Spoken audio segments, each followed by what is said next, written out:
Friends, बढ़ते हैं आज की हमारी कहानी की तरफ। फेसबुक वाला प्यार भाग 5। साथ ही अगर कहानी पसंद आती है तो वीडियो को लाइक करें, शेयर करें और मेरे चैनल ढेर सारी कहानियाँ को सब्सक्राइब कर लें।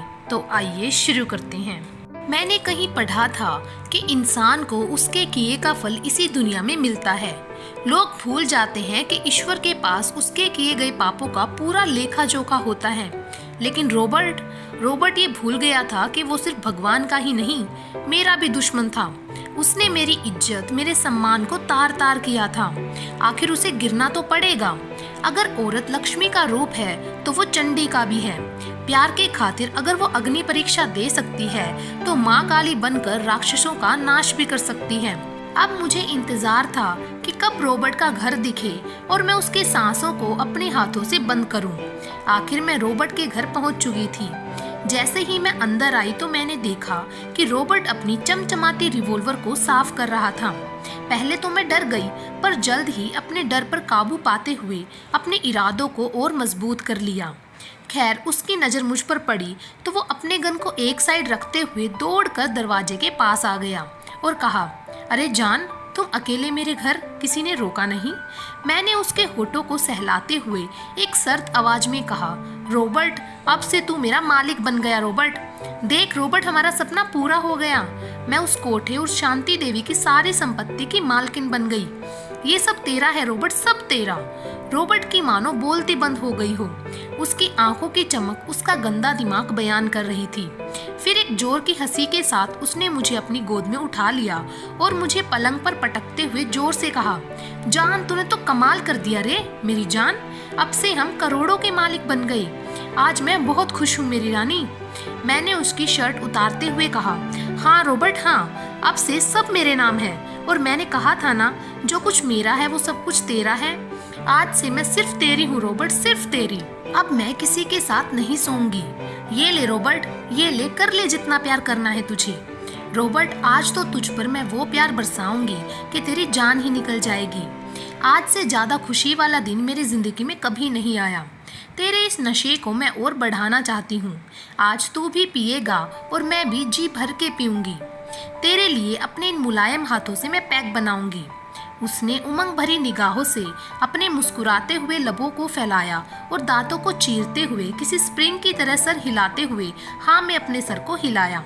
मैं उठी और शराब की बोतल और 2 गिलास ले आई, जो पास ही एक शीशे की अलमारी में सजी हुई थी। मैंने दोनों गिलास में पैक तैयार किया और रॉबर्ट के लबों से लगा दिया। रॉबर्ट एक झटके में ही सारा पैक गटक गया। हंसते हुए उसने मेरी पैक भी गटक ली। मैं देख रही थी कि अब वो पीने की हालत में नहीं है। उसकी आंखें लाल हो गई थी और लड़खड़ाते हाथों से और नहीं पीने का इशारा कर रहा था। मगर मैं खिलखिलाकर हंस रही थी, वो भी बेसुध हंसने की कोशिश कर रहा था। मुझे पकड़ने की, मुझे रोकने की कोशिश कर रहा था। मैं उठकर बाथरूम की तरफ भागी। वो मेरे पीछे लड़खड़ाते हुए बढ़ रहा था। वो जैसे ही बाथरूम में घुसा, मैंने शावर चालू कर दी और उस पर हैंड शॉवर से पानी के फव्वारे मारने लगी। वो बुझी आंखों से मुझसे लिपट गया। मैंने उसे एक हल्का सा ही धक्का दिया। वो पानी के टब में जा गिरा। मैंने टब का नल चालू कर दिया। मैंने उसको अपने आप में उलझाए रखा। जब मैंने देखा कि टब भर चुका है तो एक झटके से उसके सर को पानी में डबो दिया। वो छटपटाने लगा। मैंने अपनी पूरी जोर लगा दी। कुछ देर तक बेहद जोर से छटपटाने के बाद आखिर वो शांत हो गया, लेकिन मेरा जी नहीं भरा था। मैंने कुछ देर तक उसे डुबा कर ही रखा। अब तक मुझे यकीन हो गया था कि ये अब इस दुनिया में नहीं रहा। मैंने अपने आप को ठीक किया और हर सबूत के दाग को मिटाकर वहां से निकलने लगी और जाते जाते रॉबर्ट के उस रिवॉल्वर को भी अपने साथ ले लिया। मैं जानती थी अगर पुलिस मुझ तक पहुंचती भी है तो कुछ नहीं कर पाएगी, क्योंकि ये ज्यादा शराब पी लेने की वजह से हुई मौत थी। अब मैं कोठे में वापस आ चुकी थी। मैंने सारे सिक्योरिटी की एक मीटिंग रखी और सबको बताया, जैसा कि तुम सब जानते हो, अब से मैं इस कोठे की मालकिन हूँ। अब से जो मैं कहती हूँ, जैसा कहती हूँ, तुम सबको वैसा ही करना होगा। आज से यहाँ कोई धंधा नहीं होगा और ना ही कोई किसी को यहाँ से आने या जाने से रोकेगा। समझ में आई? और हाँ, जिसको भी कोई आपत्ति है तो वो इस जगह को अभी छोड़कर जा सकता है। समझ में आ गई ना? अब तुम सब यहाँ से बाहर जाओ और अपने काम में लग जाओ। सारे लोग बाहर निकल गए। और शांति देवी मुझे एक अनसुलझी नजरें गड़ाए देख रही थी। मैं उसके पास गई और अपने सर को एक तरफ धीरे से झुकाकर हल्की शैतानी मुस्कान देते हुए बैठ गई और कहा, क्या सोच रही है शांति देवी? तुम्हारे सिवा आज से यहाँ सब आजाद हैं। यकीन नहीं होता ना? मुझे भी नहीं हुआ था जब तुमने बेरहमी से मेरी मर्जी का कत्ल कर के इन अंगारों में मुझे झोंक दिया था। याद कर डायन, याद कर। तेरी वजह से ना जाने कितने भूखे कुत्तों ने मुझे नोच नोच कर खाया। दिल तो करता है तुझे अभी के अभी गोली मार दूं, मगर तू तो वैसे ही 2-4 दिन में सड़ गल कर मर जाएगी। उसके बाद मैंने सारी लड़कियों को अपने पास बुलाया। वहाँ कोई 50 से 60 लड़कियाँ थी। सबके चेहरे में एक डर सा था।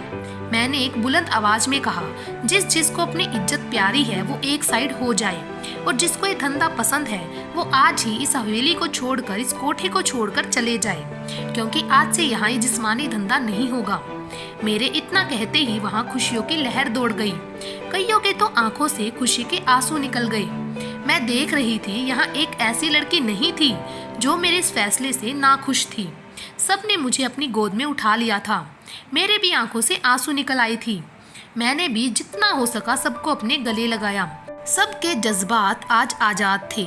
फिर मैंने कईयों के आंसू पोंछते हुए कहा, तुम सबके अपने अरमान थे, आज उसे पूरा करो और दिल भर के उड़ो। जो जब अपने घर जाना चाहती हैं जा सकती हैं, जो यहाँ रुकना चाहे रुक सकती हैं, क्योंकि अब इस कोठे में जिस्म का नहीं हमारे हुनर का कारोबार होगा। हम यहाँ छोटे घरेलू उद्योग लगाएंगे। आज से शांति देवी का साम्राज्य खत्म हुआ, क्योंकि ये वक्त अब हमारा है। उसके बाद उस कोठे में ढेर सारी खुशियों की लहर एक साथ दौड़ पड़ी। हम बहुत सारी लड़कियां थीं। मेरे हिम्मत ना हारने के कारण ही ये सब मुमकिन हो पाया था। अगर सारी लड़कियां अपने अंदर की आग को अपने सूझबूझ से बाहर निकाले तो सारी दुनिया में आग लगा सकती हैं। इस कोठे की बंद होने की खबर दूर तक फैल चुकी थी, मगर इस शहर में इस कोठे से कुछ दूर पर एक और कोठा था, और मैं नहीं चाहती थी कि वो कोठा भी मौजूद रहे। इसीलिए अब मैंने एक और प्रण लिया था, रेखा ताई के उस कोठे को बंद करने की। लेकिन मैं जानती थी ऐसा करने में मैं एक बड़ी मुसीबत में फंस सकती हूँ, मगर मैं करूँगी, जरूर करूँगी। डॉक्टरों का आना जाना जारी रहा और आखिरकार 2 दिन पहले शांति देवी इस बदल चुकी दुनिया को देखती हुई मर गई। मैं बहुत खुश थी, क्योंकि साहिल मुझे अपनी दुल्हन के रूप में स्वीकारने के लिए बेताब थे। वो मुझे कॉल करते हैं और कहते हैं, आज उन्होंने मेरे लिए ये लिया, आज वो लिया है।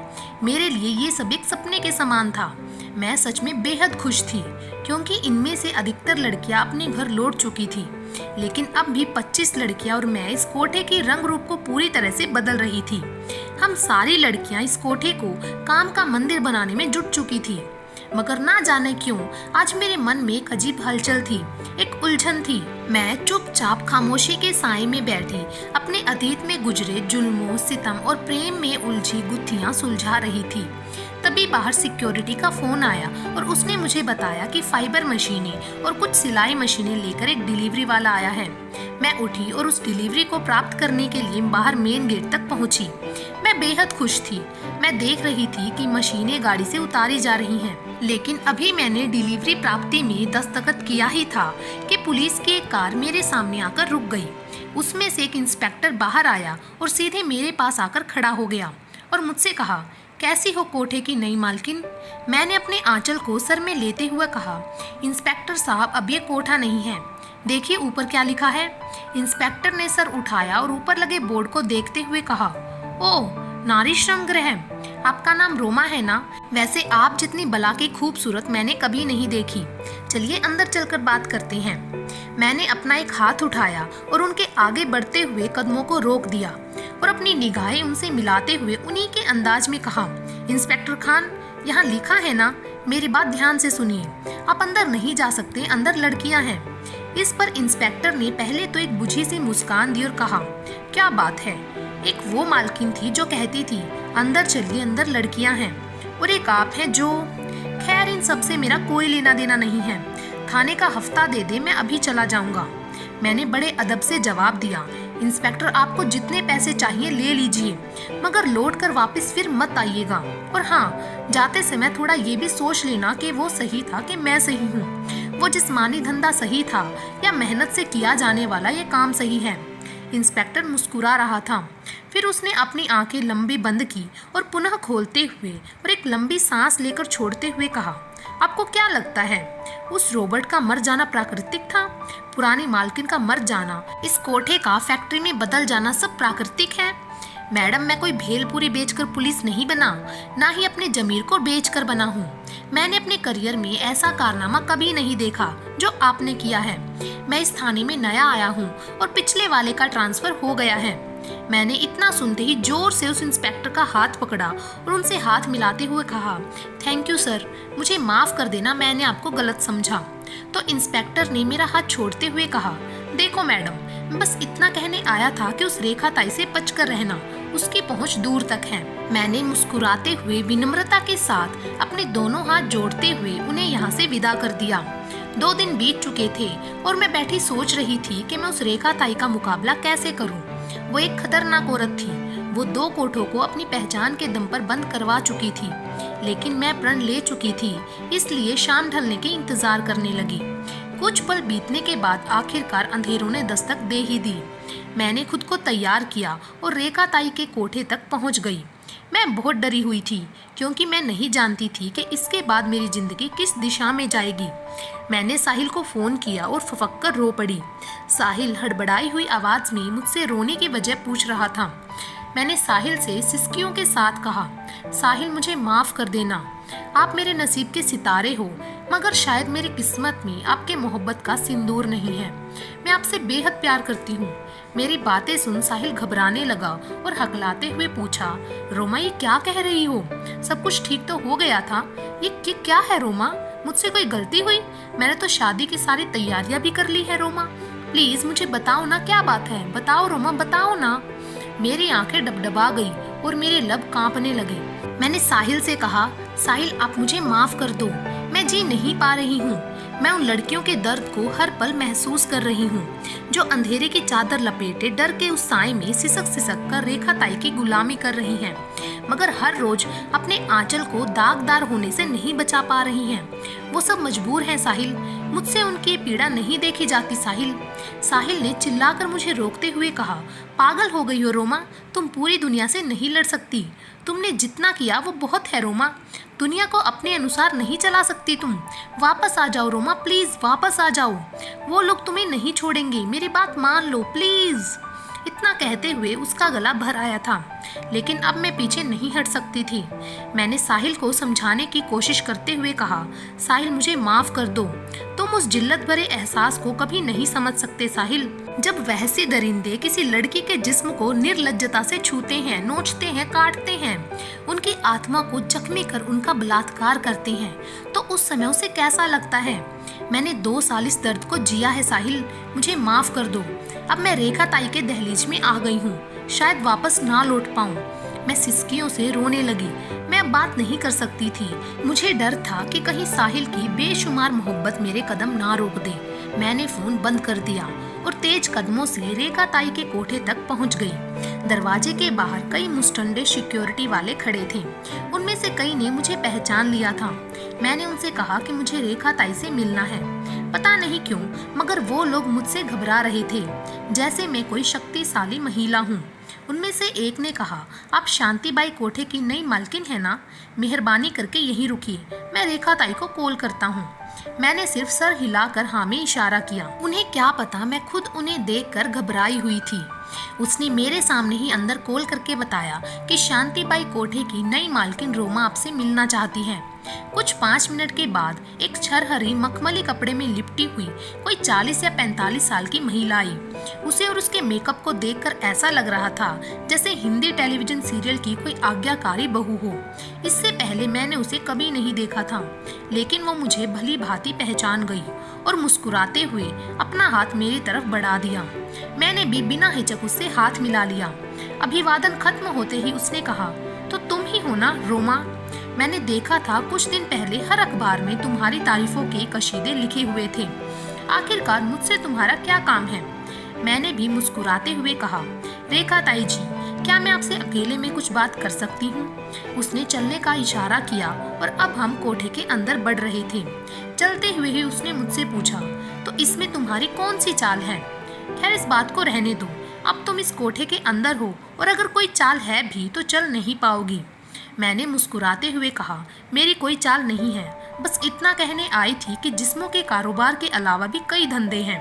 रेखा ताई, आप मुझे देखो, आपको नहीं लगता कि मेहनत करने से आप ज़्यादा पैसा बना सकती हो? वो जोर से हंसने लगी। हम अब तक अंदर एक बड़े से हॉल में थे। उसने मुझे बैठने का इशारा किया और मेरे सामने बैठ गई और कहा, देख लड़की, तू क्या करती है, कौन सा धंधा करती है, इससे मुझे कोई फर्क नहीं पड़ता। अच्छा हुआ जो तूने उस शांति देवी का धंधा बंद करवा दिया। मैं कब से इसी कोशिश में थी, इसीलिए मैंने इन सब में कोई हस्तक्षेप नहीं किया। लेकिन तेरी हिम्मत की दाद देती हूँ कि सीधा मेरे पास मेरे कोठे में बैठकर मुझे सलाह दे रही है कि मैं अपना धंधा बंद कर दूँ। इस शहर में अब सिर्फ मेरा वेश्या खाना है। अब तो मेरी उम्मीदें और बढ़ गई हैं। मैंने उसे रोकते हुए कहा, देखो रेखा ताई, मेरी तुमसे कोई दुश्मनी नहीं है और मैं बस इतना चाहती हूँ कि मेरी बातों को उसने काटते हुए कहा, तुम क्या चाहती हो वो रहने दो, मैं क्या चाहती हूँ वो सुनो। असल में तुम एक वेश्या हो और वेश्या ही रहोगी। भला की खूबसूरत हो तुम, सही जगह आई हो, तुम जैसी की कीमत भी बहुत है। पहली बार है जब बिना खर्चे पार्सल खुद चलकर मेरे पास आई हो। तुम मेरी हो गई रोमा। अब तुमसे मैं इतना वसूलूंगी कि तुम्हें सांस लेने की फुर्सत नहीं होगी। मेरे हर दूसरे ग्राहक को मैं तुम्हें। ये सब सुनते हुए मेरा खोलता खून मेरे रगों में कितनी तेजी से प्रवाहित हो रहा था मैं बता नहीं सकती। मैंने एक जोरदार बुलंद आवाज में चिल्लाकर कहा, तू बैठाएगी मुझे अपने कोठे में? आखिरी बार इंसानियत से समझा रही हूँ, मेरी बात मान जा। आजाद कर दे इन लड़कियों की जिंदगी को जो तेरे कैद में बेबस तड़प रही हैं। तुझे क्या लगता है तू मरेगी नहीं, भगवान के पास नहीं जाएगी? तौबा कर ले रेखा ताई, तौबा कर ले। मेरी आवाज की गूंज से उसके कई पहरेदारों ने मेरे इर्द गिर्द एक घेरा बना लिया और लगभग हर दरवाजे से एक मासूम चेहरा झांकने लगा। उसने उन मुस्टंडों को इशारे से दूर हटने के लिए कहा और मेरे बिल्कुल सामने आकर धीरे से बोली, तुझे तो सब पता है ना इस दुनिया के बारे में, तो क्यों अपना गला फाड़ रही है? यहाँ की दीवारें मुर्दा हैं। तुम्हारी चीख से यहाँ कोई हलचल नहीं होने वाली, तुम कुछ नहीं कर सकती। इसके बाद वो अपनी जगह पे पुनः जाकर बैठ गई और इशारे से एक लंबे तगड़े कद वाले आदमी से कहा, ए विजय, उठाकर इसे रूम नंबर 20 में फेंक दे। मेरी आंखें गुस्से से इतना लाल हो गई मानो उससे खून निकल आए। उस आदमी ने जैसे ही मेरा हाथ पकड़ा, मैंने अपने कमर में छुपी रिवॉल्वर निकाली और सीधे उसके माथे में गोली चला दी। वो उसी पल वहीं ढेर हो गया। ये देख रेखा ताई हतप्रभ रह गई। मैंने एक बार चारों दिशा में देखा और रेखा ताई के दिल पर अपना गन रखते हुए कहा, रेखा ताई तू भूल गई, जब प्यादा आखिरी घर में पहुंच जाए तो वो रानी बन जाती है। वो कुछ बोलना चाह रही थी मगर मैंने कोई मौका नहीं दिया और गोली दाग दी। उसके बाद सब मुझ पर टूट पड़े और मैंने मुझ पर गोलियां चलाने की कोशिश करने वालों पर अंधाधुंध सारी गोलियां चला दी, लेकिन एक गोली मेरे दिल के ठीक ऊपर लग गई। मैं होश खाते हुए गिरने लगी, लेकिन मैं देख सकती थी कि साहिल पुलिस के साथ दौड़ता हुआ मेरे पास आ रहा है। और जब मेरी आँख खुली तो आज की कहानी को यहीं पर समाप्त करते हैं। बाकी की कहानी आपको मिलेगी भाग नंबर 6 में। तब तक के लिए हमसे जुड़े रहें और ऐसे ही प्यार बनाए रखें। धन्यवाद।